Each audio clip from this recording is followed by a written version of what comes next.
जी, बिल्कुल, मैं इस वक्त मौजूद हूँ खानपुर के इलाका में। खानपुर हमारी कुदरती लिहाज से, हमारे आबो-हवाज के लिहाज से सरसब्ज़ और शादाब इलाका है।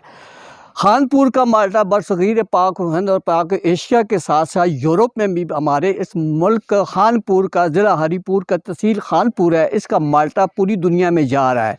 इस वक्त आप देख रहे हैं कि मेरी बैक साइड पे जो माल्टा है ये ब्लेड माल्टा है और रेड ब्लेड है, और ये अभी जो है वो ताब में है और इंशाल्लाह ये बड़े धूमधाम से आगे जाएगा।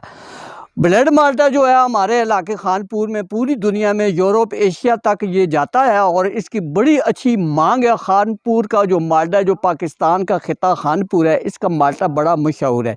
इस वक्त मैं इस बाग में मौजूद हूँ और बाग के चारों तरफ जो हरियाली है आप को ये दिखा रहे हैं कि ये माल्टा जो है हमारे खानपुर का बड़ा अहम और लजीज है। इससे बहुत बड़ी बीमारियों में फ़ायदा होता है।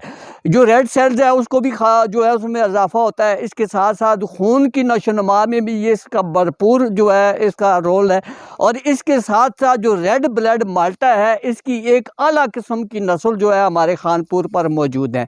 इसके साथ साथ दीगर जो उसके साथ शकरी माल्टा है, इसके साथ रेड ब्लड है, किन्नू भी यहाँ पे पाया जाता है और बहुत सारी यहाँ पे अफादियत है। खानपुर जो है ज़िला हरीपुर का ये एक गांव है, तहसील है, जहाँ पे जो हमारा जो ब्लेड माल्टा है यहाँ पे पाया जा रहा है। कैमरा मैन ताहिर इकबाल के साथ मैं doctor Arshad Jamal, royal news, Haripur हज़ारा।